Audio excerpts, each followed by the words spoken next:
Hello friends, good morning. आज हम आपको बताएंगे क्वेश्चन नंबर 6 का एक्सरसाइज 9 का क्वेश्चन नंबर 6 बताएंगे। तो आइए सॉल्व करते हैं क्वेश्चन नंबर 6।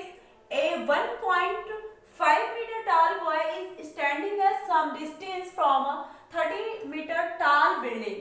कह रहा है कि एक दशमलव 1 एक लड़का है जो 1.5 मीटर लंबा है। Okay, 1.5 metre tall boy standing खड़ा है at some distance from 30 metre tall building. कुछ दूरी पर एक 30 मीटर लंबा बिल्डिंग है, उसकी कुछ दूरी पे 1.5 मीटर लंबा लड़का खड़ा है। क्या कह रहा है कि द एंगल ऑफ एलिवेशन, यानी इसके आंख से जो उन्नयन कोण बन रहा है, इस लड़के के आंख से उन्नयन कोण, लड़का यही होगा, इसके आंख से उन्नयन कोण बन रहा है। कह रहा है elevation from his eyes to the top of the building, to the top of the building, यानी इस बिल्डिंग के टॉप पे increases from 30 to 60 as the walk toward the building. ये लड़का बिल्डिंग की साइड में चल रहा है और यहाँ से बिल्डिंग इसके आंख से 30 डिग्री का एंगल ऑफ एलिवेशन था। तो 30 डिग्री से ये जब चल रहा है बिल्डिंग के तरफ, तो 30 डिग्री से ये कितने डिग्री हो गया है, 60 डिग्री। अब क्या बोल रहा है, find the distance he walk. कह रहा है कि यहाँ से यहाँ तक चला है, इसकी आंख से इतना चला है कि इसकी आंख से 30 डिग्री पर 30 डिग्री एंगल ऑफ एलिवेशन था और आगे चला है, यानी 30 डिग्री एंगल ऑफ एलिवेशन मतलब उन्नयन कोण 30 डिग्री था। और जब ये आगे चला है लड़का, तो 60 डिग्री का एंगल ऑफ एलिवेशन यानी उन्नयन कोण 60 डिग्री हो गया है। यहाँ से यहाँ की दूरी, यानी यहाँ इतना डिस्टेंस पूछ रहा है। ये पूरी बिल्डिंग की हाइट दे रखा है 30 मीटर, लड़के की हाइट 1.5 मीटर, ये हमें बताना है।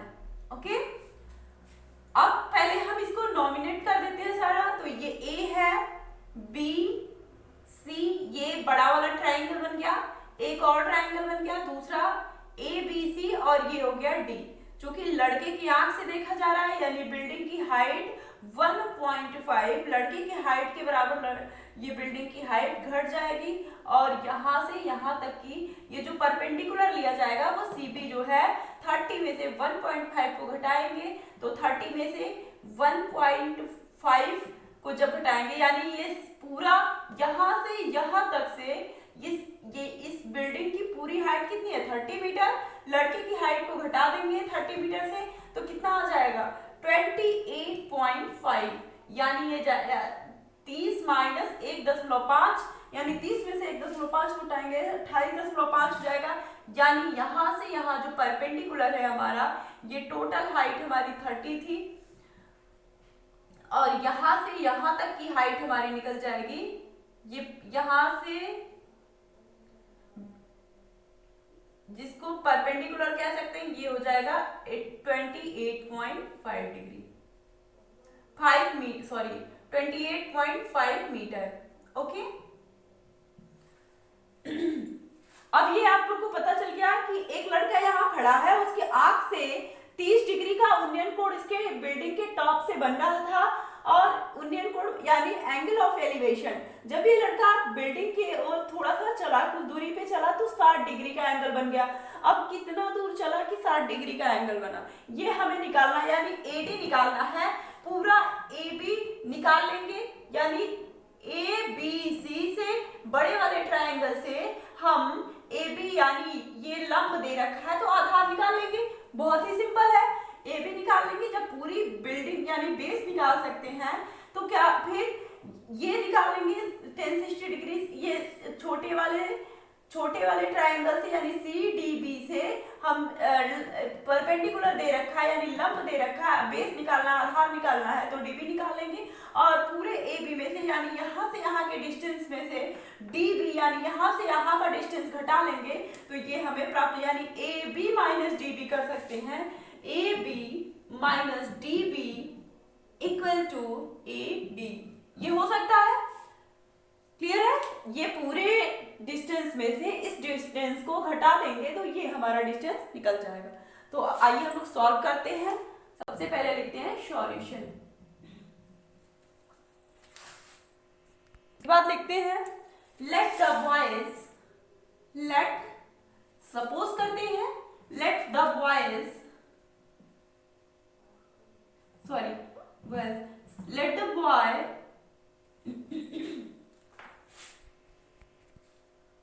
was standing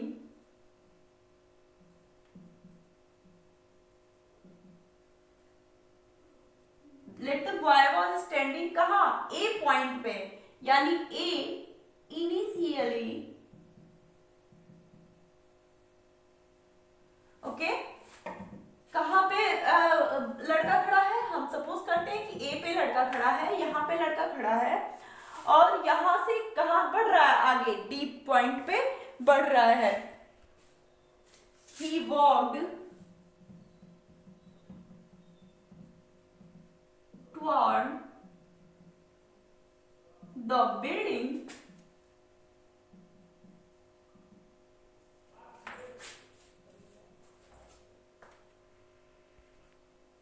and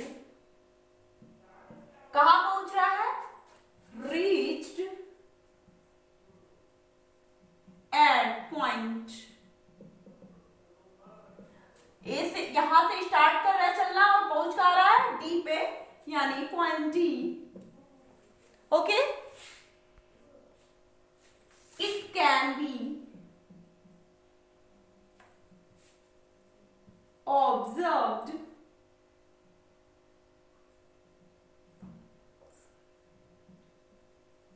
दैट क्या ऑब्जर्व किया कि ये लड़का यहाँ पे खड़ा है और यहाँ से सपोज कर रहे हैं, मानते हैं कि यहाँ पे खड़ा है और ये बिल्डिंग की तरफ डी तक चल रहा है, तो हम क्या ऑब्जर्व करेंगे कि ये निकालना है, यानी पूरा A B minus A D हो सकता है, हो सकता है। ये जो बिल्डिंग की हाइट यहाँ घट गई तो इसी बी यहाँ से यहाँ तक की हाइट 28.5, यानी जो लंब है हमारा ये निकल गया 28.5। तो लिखेंगे A B minus D B equal to A D, और सपोज कर लेते हैं D B equal to N and D B equal to X, let D B equal to X, यानी हम इसको क्या मान लेते हैं कि ये वाला जो हमारा डिस्टेंस है डी से बी तक की, ये क्या है? यक्स है, ओके। ये यक्स है, यानी पूरे ए बी में से यक्स को माइनस कर लेंगे तो ए डी पता चल जाएगा। तो लिख लेंगे कि then A B minus X equal to A D, okay. A B minus X equal to A D. अब इसको इक्वेशन फर्स्ट बना लेते हैं या फिर ऐसे छोड़ देते हैं। अब सॉल्व करते हैं कि अब ये पता करना है हमको कि यहां से सबसे पहले बड़ा वाला ट्राइंगल लेंगे A B C, triangle A B C. तो लिखेंगे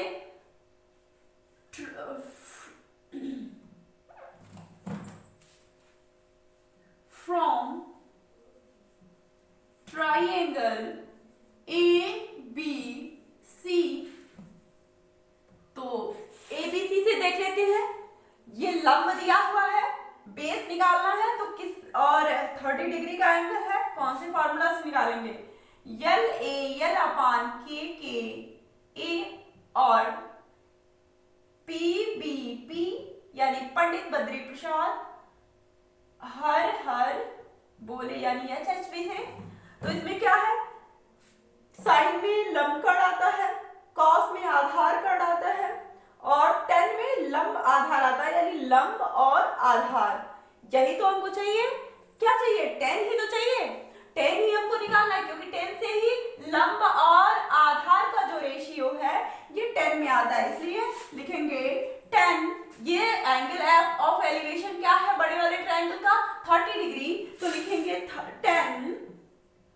40 डिग्री इक्वल टू लंब बटे कर्ण या लंब बटे आधार यानी परपेंडिकुलर अपॉन बेस। तो ये लिखेंगे परपेंडिकुलर अपॉन बेस यानी ये हो जाएगा लंब बटे आधार equal to P upon B से। तो P क्या है 28.5 अपॉन B क्या है, बेस हमारा है AB, ये AB बेस है तो लिखेंगे AB।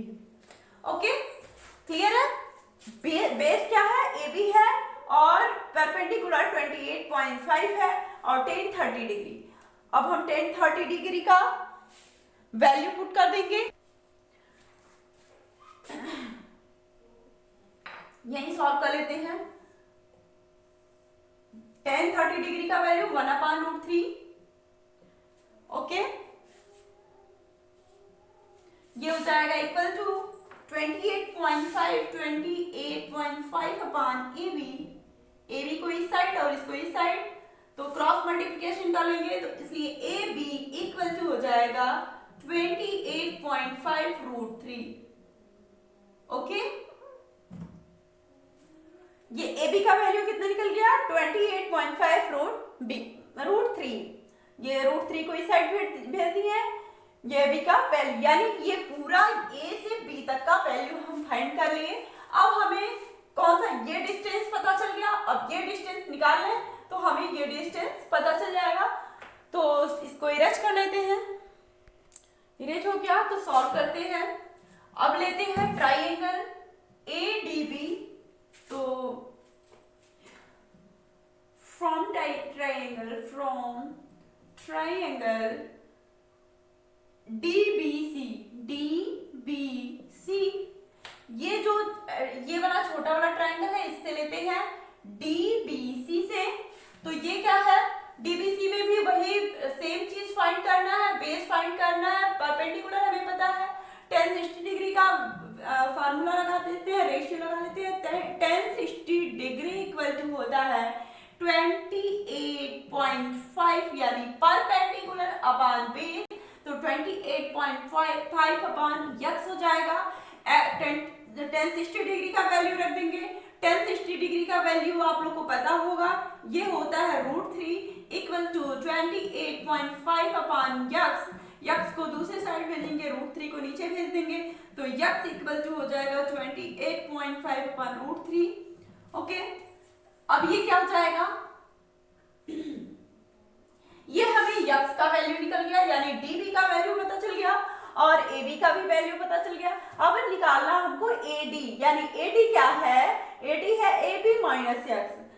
देन AD क्या है AB माइनस DB यानी DB का वैल्यू x था, x को हम लोग फाइंड कर लिए हैं AB, तो AD निकाल लेते हैं। So AD equal to AB minus x। तो AB क्या है, AB निकाले हम लोग 28.5√3 माइनस 28.5 अपॉन √3। ओके क्लियर है, ये क्या निकाल लिए हैं AD निकाल लिए, AD equal to AB minus x हुआ है क्योंकि x जो है यहाँ की वैल्यू है, यहाँ से यहाँ की डिस्टेंस है, ये x से AB यानी ये पूरा AB है, इसमें से x निकाल देंगे तो AD बचेगा। तो AB minus x, AD equal to AB minus x का वैल्यू हम लोग फाइंड कर चुके हैं, AB का भी वैल्यू फाइंड कर चुके हैं, तो AB में से x के वैल्यू को घटा देंगे, आ जाएगा। तो सॉल्व करते हैं।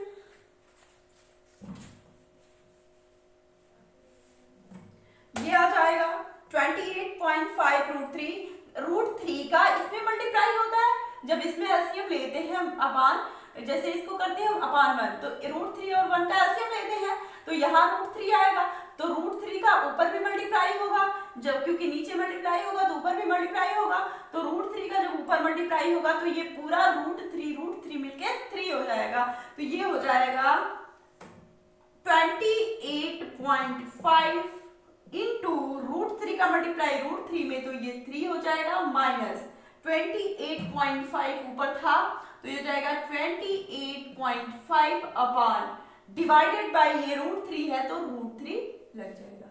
Okay clear. ये क्या हो जाएगा, √3 का मल्टीप्लाई √3 में 28.5 इंटू √3 का √3 में मल्टीप्लाई होगा 3 हो जाएगा, इंटू 3 माइनस 28.5 जैसे था वैसे ही, अब डिवाइडेड बाई √3। ओके क्लियर है।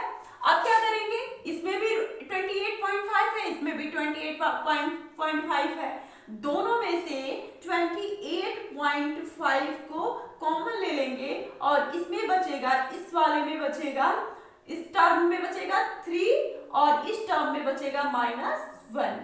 ओके, अब क्या करेंगे, डिवाइडेड बाई √3 हो जाएगा, देयर इंप्लाई, अब क्या होगा, 3 में से 1 गया 2, तो 28.5 इंटू 2 अपॉन √3। ओके क्लियर है। ये हो जाएगा, मल्टीप्लाई कर लेंगे, 2 5 जा 10, 2 बचे 10, 1 आ गया, 2 8 जा 16, तो 16 में 1 जोड़ेंगे इसका, तो 16 में 1 जो कैरी था उसको जोड़ेंगे तो हो जाएगा 17, तो 7 आ जाएगा यहाँ पे, और 2 2 जा 4 और 1 जोड़ लेंगे कैरी, तो 4 5 हो जाएगा, यानी 57, और 1.1 अंक के बाद दशमलव लगा यानी पॉइंट लगा, तो पॉइंट लगा देंगे अपॉन √3, यानी ये कितना आ गया, 57 अपॉन √3 आ गया। तो क्या करेंगे, 57 जो है इसका फैक्टर कर लेंगे, तो फैक्टराइज करने पे क्या आएगा, 19 इंटू 3, 19 या 57 होता है, तो इसको लिख सकते हैं 19 इंटू 3 अपॉन √3। अब इसको क्या करेंगे, 3 जो होता है √3 इंटू √3 होता है, तो 19 मल्टीप्लाई √3 डिवाइडेड बाई √3 कर सकते हैं, क्योंकि √3 का मल्टीप्लाई √3 का √3 में मल्टीप्लाई होगा तो 3 आएगा, यानी नीचे वाले √3 से ऊपर वाला √3 कैंसिल हो जाएगा, तो ये क्या आ जाएगा, 19√3। ये क्या कौन सा डिस्टेंस आ गया, AD, यानी जो लड़के द्वारा चली गई दूरी बिल्डिंग के साइड में, बिल्डिंग की तरफ जो लड़का चला हुआ था, जिससे एंगल ऑफ एलिवेशन 30 से 60 डिग्री हुआ था, ये हमारा निकल गया, 19√3 मीटर दूरी लड़का चला हुआ था बिल्डिंग की तरफ। क्लियर हो गया, ये हमारा आंसर आ गया। तो इसको क्या लिखेंगे, हेंस ही वॉक डिस्टेंस, मतलब लड़के द्वारा जो लड़का चला था उसका जो डिस्टेंस है AD, वो क्या हो जाएगा, 19√3 मीटर। ये हमारा आंसर हो जाएगा। आप लोग खूब अच्छे से इसको नोट कर लीजिएगा और समझ लीजिएगा, वीडियो पॉज करके भी समझ सकते हैं और नोट कर सकते हैं, क्योंकि बीच में मैंने मिटा दिया था। आई होप कि आप लोगों को समझ में आया होगा। तो आप लोग ज़्यादा से ज़्यादा लोगों को शेयर कर दीजिए और सब्सक्राइब कर लीजिए जल्दी से जल्द मेरे चैनल को, और सब्सक्राइब करने के बाद बेल आइकॉन जरूर दबाइएगा, ताकि मेरा हर एक वीडियो आप लोगों तक पहुँचे। Okay, thank you.